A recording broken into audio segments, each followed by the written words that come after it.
Chères Parisiennes, chers Parisiens, chers élus, chers amis, bonjour à tous. La cérémonie de vœux est toujours un moment précieux qui nous permet de regarder par-dessus notre épaule les 365 jours qui viennent de s'écouler et qui permettent de se projeter sur les 365 suivants qui seront cette année 366, puisque c'est une année olympique et bissextile et ce sera l'anniversaire le 29 février de Virginie Papin, mon adjointe. Voilà. Aussi, je vous remercie tous pour votre présence. Je souhaite remercier bien sûr mes collègues élus qui travaillent avec moi dans l'intérêt de notre ville, donc qui travaillent pour vous. Je voudrais remercier également de leur présence monsieur le sous-préfet Alexandre Grimaud, qu'on a attendu un petit peu. Quentin Desfontaines, directeur de la régie de l'eau, qui est en activité opérationnelle depuis le 1er janvier. La régie, pas Quentin, ça fait plus longtemps. Nos sénateurs Laure Darcos et Vincent Delahaye. Notre député, et peut-être plus bientôt Robert Reda, notre conseiller départemental et maire d'Athis-Mons, Jean-Jacques Rousseau. Donc si vous avez des questions sur l'entrée à côté de la ville, l'enclave d'Athis, Jean-Jacques est là, tu lèves bien la main, il est là. Il est ouvert pour des discussions aujourd'hui.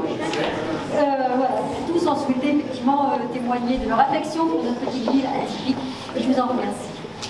Donc en plus en janvier c'est un petit peu la course aux vœux. Je sais que par exemple Quentin va devoir partir rapidement puisque ma voisine et par ma amie Brigitte Vermillier fait ses vœux également aujourd'hui à 17h à Morangis. Donc merci à la police nationale brillamment représentée par le major Tanchot. Merci, alors j'ai tout volé, merci pour, voilà. Merci pour tous les partenariats, le travail de terrain, tout ce qui se fait avec la municipale et toutes les veilles de sécurité que l'on fait ensemble.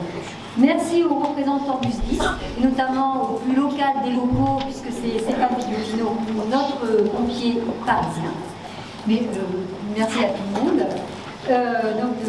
Du centre de secours et d'incendie Jean-Claude Lajoie à Athis.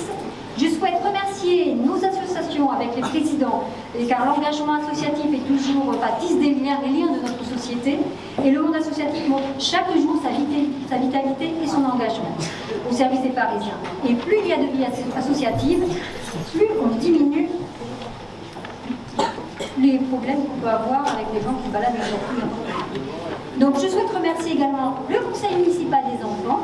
Alors là on est juste dans une petite mutation puisqu'on a installé le nouveau conseil jeudi dernier. Je souhaite remercier donc mesdames, messieurs, les directeurs et directrices d'école, et notamment de l'IME, madame la principale du collège et tous les enseignants qui quotidiennement dispensent le savoir à nos enfants. Et je souhaite remercier nos commerçants, nos artisans qui sont la base de la convivialité dans une petite ville comme la nôtre. J'ai également une pensée pour tous ceux qui nous ont quittés cette année et pour tous ceux qui n'ont pas pu venir pour des raisons de santé. Et je souhaite, c'est douloureux à dire, mais remercier les services municipaux, car sans eux, il n'y aurait pas de service public, et sans leur dynamisme et leur amour de notre ville et de leur travail, il n'y aurait pas de bons maires, enfin, presque. Ils ne réagissent pas au fond, hein. Je parle de vous. Alors d'ailleurs, voilà. Donc, où est-ce que j'en suis? Oui, on peut les applaudir, c'est ce que je voulais dire.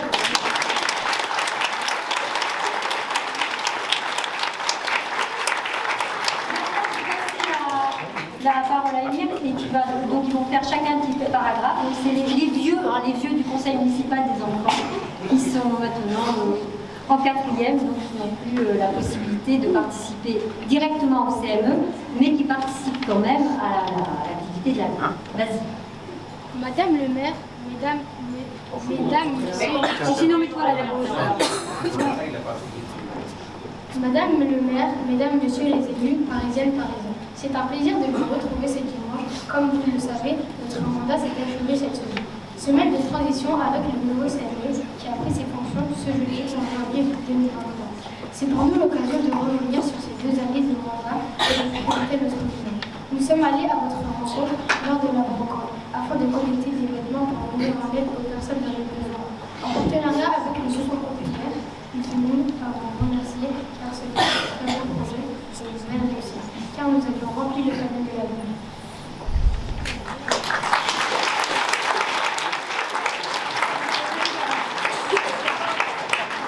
Nous avons aussi travaillé sur la paraît et l'intergénérationnel. Nous avons partagé de beaux moments avec nos seniors de l'espace Louis Poitou dans l'objectif de recueillir les mémoires du Paris d'avant. Durant ce mandat, nous avions aussi sensibilisé nos écoles et collèges sur le harcèlement. Nous espérons que le magazine reçu chez chacun d'entre vous dans l'info-village de la rentrée 2023 permettra de faire parler du sujet. Enfin, nos 2 derniers projets sont tournés vers la cause environnementale. Nous nous sommes retrouvés sur l'EcoGame en septembre 2023 afin de faire un ramassage des déchets. Ce projet aura permis aux grands comme aux plus jeunes de passer un moment ludique et responsable. Notre dernier projet est la suite de l'EcoGame. Nous avons voulu sensibiliser le jeune public aux effets de la pollution. Ainsi, nous avons créé des affiches qui seront exposées dans les écoles et que vous pouvez retrouver aujourd'hui dans la salle Cassin.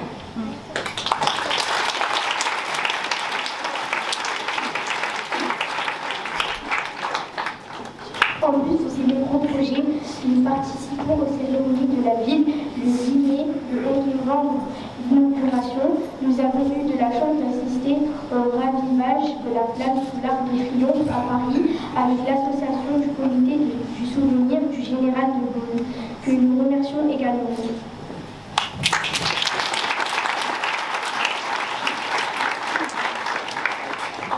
Merci pour ces beaux moments de partage, d'échange, de transmission. Nous avons essayé d'améliorer la vie à notre échelle. Nous léguons le flambeau aux 16 nouveaux conseillers afin de poursuivre cette bonne voie. Nous remettons nos espoirs dans la main de la nouvelle génération. Nous remercions également notre amis, les élus, Madame le maire et vous, les Parisiens.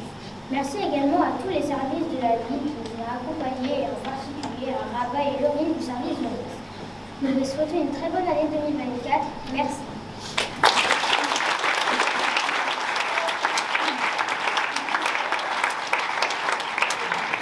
Merci à vous parce que c'était vraiment une très belle année et on continue bien sûr avec vous, avec les nouveaux. Et c'est bien d'avoir des projets. Alors, le CME, c'est un petit peu aussi comme le conseil municipal. Enfin, au-dessus du CME, il y a le conseil municipal, il y a le maire, parce qu'effectivement, on ne peut pas tout faire et n'importe quoi. Il y a quand même des décisions à prendre et on les fait ensemble, mais il y a toujours un supra au-dessus. Et pour la mairie, c'est un petit peu pareil. Je pense que tout le monde a entendu parler du millefeuille administratif et qui rend le rôle des maires de plus en plus compliqué et de moins en moins autonome du fait des cadres institutionnels superposés. Ainsi, Paris est un infime élément de grands ensembles. À Paris, nous sommes 7800 habitants. D'ailleurs, le recensement commence jeudi. Je me suis trompée, ce n'est pas lundi, c'est jeudi. Et pour moi, donc, je vous remercie de faire un accueil très chaleureux à nos agents recenseurs. Donc on est 7800 habitants à Paris-Ville-Poste, ce qui correspond à l'échelle du territoire supra au-dessus, qui est le Grand Orly-Seine-Bière, 24 communes, 1% des habitants de l'EPT. Au niveau du département, on est 1 300 000. Au niveau de la métropole, on est 7 millions. Au niveau de la région, on est 12 millions. Donc tout ça pour dire que pour se faire entendre, obtenir des financements ou autres, c'est sportif et ça nécessite beaucoup d'énergie et de bataille, mais je suis bien. Car un maire, c'est celui qui a des grandes ambitions pour sa ville et ses habitants, c'est celui qui a la vision d'une ville de demain, celui qui participe activement aux réunions, comme je disais, aux dépens des intérêts de la ville, son cadre de vie auprès de la région, du département, de l'EPT ou de la métropole, à travers de gros dossiers d'aménagement intercommunaux comme le SCOT, le ZLFE, le PLADD, le PLUI, le PMHH, le PCAET.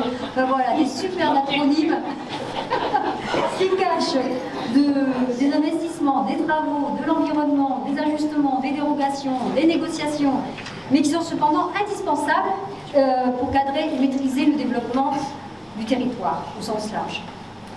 Mais ça, c'est aussi le rôle du maire, mais également à travers le regard des administrés, pas tous, fort heureusement. Et alors, ce que l'on peut lire dans les réseaux sociaux, le maire est plutôt le responsable des crottes de chiens, de l'incivilité, de la saleté des eaux, des inondations, des excès de vitesse, de la circulation des voitures. Et pourtant, c'est la personne qui porte sur ses épaules la charge morale des injonctions de l'État, monsieur le sous-préfet. Et de justifier toutes les décisions et surtout celles des autres, d'expliquer les actions nécessaires face aux enjeux environnementaux ou économiques. Le maire, c'est aussi pour les concitoyens celui qui doit répondre à l'exigence, à la demande de logement et en même temps par certains qui est sommé de ne pas en donner, de ne pas construire. C'est aussi celui qui est censé maîtriser le nombre d'enfants dans les classes, alors que ça c'est de l'ordre de l'éducation nationale. C'est celui également qui est accusé de mal nourrir les enfants parce que c'est pas bon à la cantine. Moi, ça fait plus d'un quart de siècle que je suis aux affaires scolaires et à la restauration municipale. Et l'équipe qui est derrière vous est une équipe formidable qui fait fort bien son travail.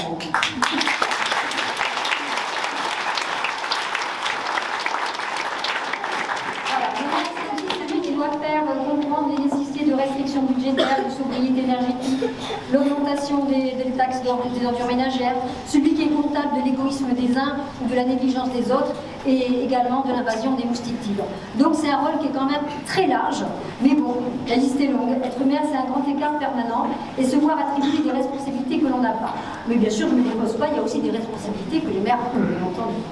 Aussi, je comprends tout à fait le ras-le-bol de certains maires, mais également la passion ou la folie que nous imitons tous. Voilà comment on veut pour commencer la vie. Alors, le bilan quand même de l'année 2023 est positif, avec un budget de 50 millions d'euros, dont 8 sont directement reversés à la métropole du Grand Paris. C'est un budget toujours équilibré, maîtrisé, sans augmentation des impôts et sans emprunt. Ce budget traduit un engagement pour une gestion prudente, mais ambitieuse et responsable de nos ressources. Peu de villes sont sorties indemnes des 3 années de crise que je ne dis pas le passé, que nous avons passé parce qu'on y est toujours, entre sanitaire, économique et énergétique. Mais nous y sommes et nous y sommes parvenus non seulement en maintenant les offres aux habitants, mais en les développant et en créant de nouvelles. Avec un budget de fonctionnement toujours maîtrisé de 34 millions d'euros. Oui, on aime bien les défis à Paris. Je remercie les services finances avec M. Saber qui était là, voilà. Et également Fouadi Gamou, mais qui n'est pas là aujourd'hui, donc qui est notre maire adjoint de finances et qui tient parfaitement les cordons de la bourse. Ça ne veut pas dire que moi-même je suis dépensière, hein. Mais bon, on a quand même des garde-fous. Alors de même, au niveau de la sécurité, on note une nette diminution de 65% des cambriolages. Enfin, en proportion, c'est énorme. En chiffres, c'est-à-dire que là, on a eu 12 cambriolages cette année, contre 36 en 2022. Bon, là, c'est complètement aléatoire aussi, tout dépend de tout ce qui peut se passer, des moments où effectivement il peut y avoir 10 cambriolages d'affilée.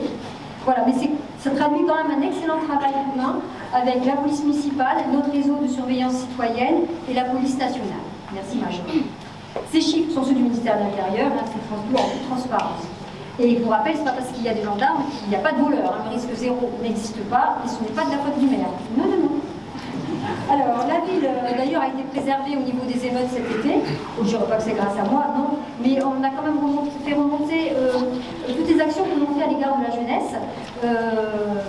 Notamment, c'est l'année de devoir, l'espace Savary, un espace qui leur est complètement dédié aujourd'hui, avec des activités, avec des jeux de société, avec des séjours qui sont préparés.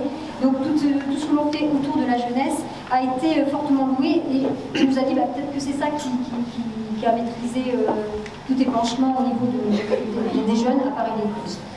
Et d'ailleurs aujourd'hui on a plus de 300 jeunes qui sont inscrits, jeunes adolescents, hein, c'est pas les enfants, qui sont inscrits aux activités de l'espace jeunesse.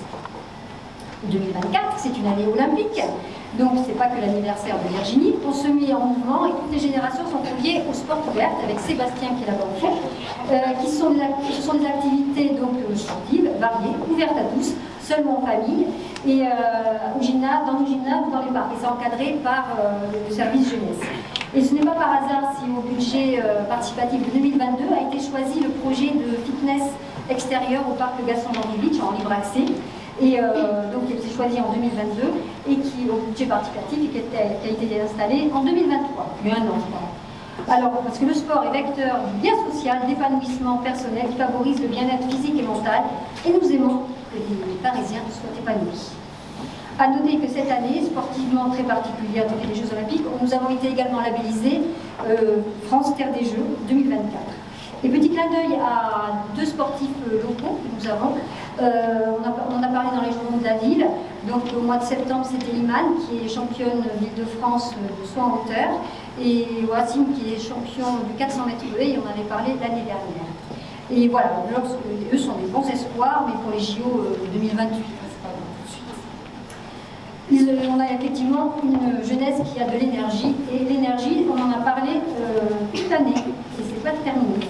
Donc concernant l'énergie, cette année a été marquée donc, par la nécessité d'en maîtriser la consommation, Ainsi, avec les efforts des services, des associations, la rationalisation des occupations des bâtiments et un petit plus supplémentaire, la ville a économisé pas loin de un peu plus, même de 10% du volume des fluides, mais hélas en euros, l'addition a quand même grimpé. On a eu un rallonge au niveau dépenses de 400 000 euros, et donc là on a provisionné pour l'année 2024 1 100 000 pour chauffer, éclairer les stades, les gymnases, les écoles, les crèches, les bâtiments communaux et pour préparer les 1100 repas quotidiens. Et c'est pour anticiper ce type de crise que nous travaillons activement sur un projet d'autoconsommation collective et de solarisation sur l'ensemble des bâtiments municipaux avec des panneaux solaires. Oui, justement, c'est sur l'école, donc ça va bien. Solaire. Et il y a également donc l'obligation d'accéder de faciliter l'accès aux énergies renouvelables pour tous les dans la loi. Et donc on l'a passé au conseil municipal pour les particuliers. Et donc on cherche des solutions, voilà, c'est pas dit que tout marche, que nos toits puissent porter tous les panneaux solaires. Et là encore, ça ne va pas se faire dans l'année, hein, c'est des projets et tout est à long terme, donc il prend le temps. Et Fabrice, premier adjoint en charge de la transition écologique, pourra vous en parler tout à l'heure, lors des face à face. Alors de même, cette année sera celle du traitement des biodéchets. Ça a commencé au 1er janvier 2024. Donc la collecte et la valorisation des déchets alimentaires. Au niveau de la ville et pour les particuliers, un partenariat est fait avec Sébastien, on lève la main, avec la MUP. Bien. J'ai une télécommande, c'est pour ça. Donc il y a mis en place un composteur collectif en partenariat également avec le Grand Henri Salviette, parce que là cette compétence est également celle du Grand Henri Salviette, tout ce qui est déchets. Et donc un composteur collectif avec d'abord volontaire à la ferme de Combat. Au niveau restauration, nous travaillons déjà depuis 5 ans sur un partenariat avec la société Molino qui ramasse les déchets des cantines et de l'élaboration des repas au niveau de la restauration.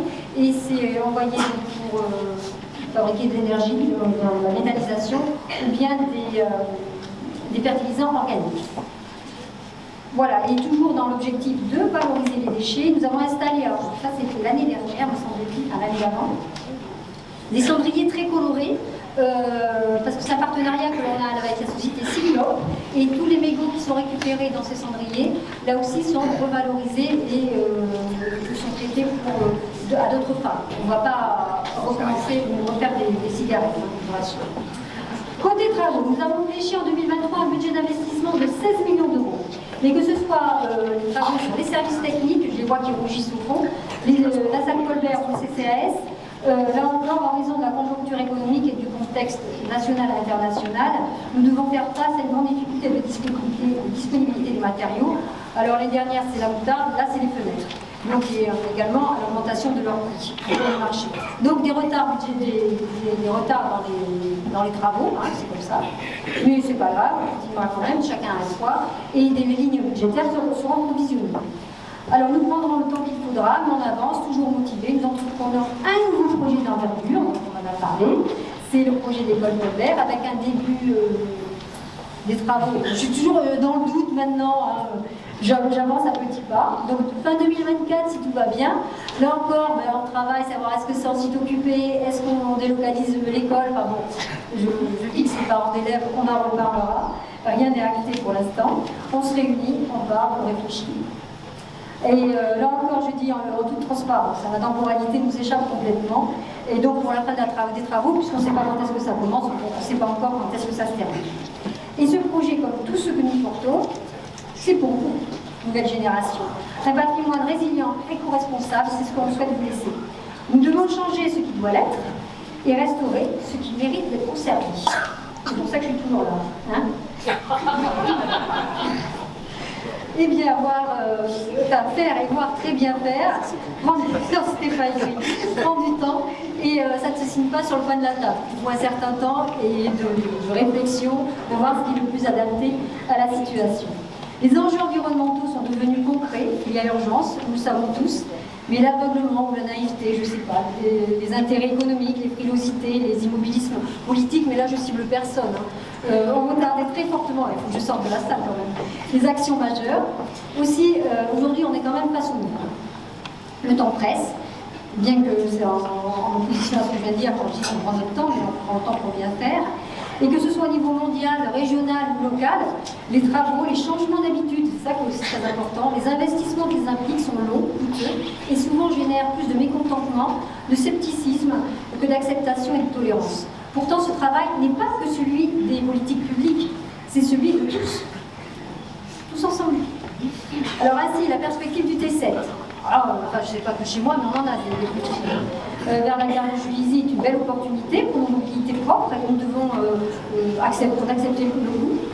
Donc il est pour Paris de 400 000 € durement négocié parce que c'était 800 000 € au départ et les 400 000 ça correspond à 70% de notre budget voirie, hein. Donc c'est pas de la gnognotte. Donc il y a aussi des choses qui ne seront pas faites du fait de ces fonctions-là. Il faut donc accepter le coût, mais également les contraintes qu'il va y avoir, parce que le temps de travaux sera long, et la circulation dans les Hauts-de-Carré sera beaucoup plus densifiée. D'ici la mise en service du tram, on va se voir, on va dire, 2030. Il y a des occasions de PV en pagaille. Voilà, mais après, ça rentre dans le département, c'est pas dans notre poche, alors bon, hein, on va pas alimenter le département, je plaisante. Bon, alors cessons de, voilà, ce que je voulais dire par là, cessons de regarder juste au bout de nos pieds et essayons d'aller voir plus loin. Ayons une perspective, surtout avec ma taille, en hauteur, plus lointaine et plus ambitieuse. Et soyons tout simplement heureux et fiers de voir enfin arriver jusqu'à nous des transports en commun, tels que le T7 et pour beaucoup plus bientôt, pour parler français, la ligne 14 du métro qui arrivera à Paris-Poste et sur l'aéroport de Rouen. Mais ça n'empêche pas, et là effectivement le travail avec M. le sous-préfet et avec les villes avoisinantes, et pour l'arrivée, la création du car voyageur à Morangis, que ce soit par la ligne 14 ou la ligne 18, est toujours d'actualité. Mais là aussi, la temporalité est complexe et longue. Donc soyons également heureux d'avoir inscrit la promenade de la Vanne dans le schéma directeur des voies douces de la métropole du Grand Paris, d'avoir défendu l'aménagement cyclable dans ce territoire propriété des autres Paris. Régulièrement, on me dit oui, mais c'est pas propre, et pas ça, patata. Oui, mais c'est pas à nous. Alors, on nettoie gentiment. On n'a pas le droit d'y faire passer des véhicules à l'auteur. On n'a pas le droit de planter des candélabres. On n'a pas le droit de mettre des aménagements. C'est très compliqué. Donc là, il y a un partenariat qui est fait, une convention avec le Grand Henri Saint-Diède et les autres Paris. Et voilà, ça avance doucement, mais ça avance. Mais c'est pas chez nous, hein, faut le rappeler. Mais pourtant, les services qui sont toujours au fond, ils travaillent régulièrement. Merci Manu, merci Jérôme. Voilà, donc ces projets intercommunaux sont structurants et hyper importants, comme ceux portés à l'échelle de la ville, qui concourront indéniablement à une amélioration de notre cadre de vie. Et comme la végétalisation du cimetière, la réflexion du monument aux morts, la mise en place des ruches, je crois que Gaston Mankiewicz, alors les ruches, ça fait un petit moment qu'elles y sont, mais cette année, on a obtenu la médaille d'or au prix du miel de la métropole dans la catégorie coup de fleurs. Il y aura un petit peu de miel à la sortie qui vous sera. Alors, je ne sais pas si on en a autant que vous êtes. Vous le partagerez, on va faire un par famille. Ouais. Donc voilà, c'est tous ces petits effets environnementaux. Donc la plantation également au Paul Lafargue des arbres, hein, c'était suite à l'enfouissement des réseaux. Le plan d'enfouissement, ça continue, mais comme je l'ai dit avant, avec une ponction de 400 000 €, ça va être compliqué de tout faire en même temps, parce qu'on n'invente pas l'argent. Et de façon plus légère, vous avez vous-même choisi, dans le cadre du budget participatif de 2023, des projets qui concordent avec ce que l'on a également en tête, puisque c'est la plantation d'arbres fruitiers et de plantes aromatiques un petit peu partout dans la ville, et notamment sur les bas-côtés de la Vanne des Eaux, où il y aura également un parcours agility pour les chiens. Ça a été voté par vous, hein. Moi j'ai pas inventé. Oups. Et la réflexion de la fresque Victor Hugo. Là aussi, il y a un travail qui doit être fait avec celui, c'est avec Laurence, et avec la personne qui avait fait la première fresque. Voilà, mais le cadre de vie, c'est pas que la nature, c'est également des services publics qui s'étoffent, et je suis très fière de la possibilité d'enregistrer enfin les demandes de carte d'identité et de passeport. Dans ce projet, j'ai été bien soutenu par monsieur le sous-préfet. Merci encore, parce que c'est c'est quand même un projet indispensable. On l'a bien vu cet été, c'est très compliqué. Même si je remercie Monsieur Rousseau qui a pris les Parisiens sous son aile et sous son enregistrement de titres. Et voilà, parce qu'on a l'impression d'être une grande ville, donc c'est bien. Donc depuis le 15 novembre, c'est actif, vous pouvez vous inscrire si vous avez des soucis de papier. Alors, concernant le cadre de vie, il y a aussi un fléau qui nous guette, c'est la raréfaction de l'eau, qui est confortée par les épisodes de sécheresse. Alors bien sûr, si on parle de sécheresse, c'est pas ce qu'on en a vu pendant l'automne, mais c'est quand même une réalité auquel on est confronté tous les étés maintenant. Et depuis 2 ans, on a engagé, parce que là aussi c'est une compétence du Grand Orly-Seine-Lièvre, on a engagé des réflexions avec le Grand Orly, avec les villes de Morangis, de Villeneuve-Saint-Georges, de Savigny-sur-Orge, et peut-être d'Athis-Mons. Ah, il dit pas non. Et il en a découlé 2 sources. Une grande fierté pour ce début d'année, donc depuis le 1er janvier 2024. C'est la régie publique intercommunale de l'eau qui s'appelle Réseau, les régies de l'eau Seine-Orge, et donc qui est dirigée par Quentin Desfontaines, on ne s'invente pas, ici présent. Merci. Et pourquoi une régie de l'eau, c'est pas que pour faire joli, hein. Historiquement, donc l'eau était confiée en délégation de service public à Suez, mais après analyse, c'est des conventions qui durent très très longtemps. Hein. Et là, on est arrivé à échéance en août 2023, donc on a reconduit pour les 6 derniers mois. Et nous, par exemple, à Paris-Vieille-Poste, on a 32 km de réseau d'eau. Et plus de la moitié avoisine les 100 ans d'âge. Il y en a même qui ne sont même pas répertoriés. Donc le taux de réparation d'investissement de la part de Suez sur les 20 dernières années était de 0,7%. Donc c'est de la gnognotte, quoi. On ne peut pas avoir une délégation de service public avec un service public qui n'est pas rendu. Alors là-dessus, cerise sur le gâteau en plus, notre abonnement, nous, à Paris-Vieille-Poste, est 2 fois plus cher, 3 fois plus cher que celui de Morangis, alors que c'est le même prestataire, le même délégataire qui s'occupe des réseaux. Et on n'a pas du tout les mêmes accompagnements. Donc l'ambition commune sur ce projet est d'offrir un prix expliqué, transparent, réalisé par des investissements ambitieux pour garantir un service public de qualité et proposer une vision à long terme pour gérer durablement la ressource précieuse qu'est l'eau. Voilà, la distribution de l'eau doit redevenir un service public et non pas un commerce. Et à notre niveau, nous travaillons déjà sur ce bien précieux qu'est l'eau, puisqu'à chaque fois que l'on fait des travaux, on en profite pour enfouir des bassins pas des bassins de rétention, mais des récupérateurs d'eau. Et on en a 7 sur la ville, ce qui nous permet d'économiser pas loin de 10% de notre eau d'arrosage pour les parterres, pour les jardinières, pour toutes les plantations de la ville. Voilà, donc on a encore beaucoup de choses à dire, mais il y en a qui sont pressés. Et vous êtes tous pressés de partager un moment en tête à tête avec nous. Donc, et puis les longs discours, c'est fastidieux, même si là, je pense que je me suis donnée quand même. Ça a été long. Je préfère laisser la place à la convivialité, à l'échange, autour du buffet qui sera servi par l'équipe de restauration de la ville. Je vous remercie tous très sincèrement de votre venue. Je fais le souhait que nous arrêtions de regarder si l'herbe est plus verte chez le voisin, car on le sait très bien, ce genre de comparaison se termine plutôt mal et la chèvre de M. Seguin s'en mord encore les sabots, je pense, là pour moi. Alors pour terminer, je citerai la phrase de Philippe Saint-Marc, au fonctionnaire: l'homme se doit d'être le garant de la nature et non pas son propriétaire.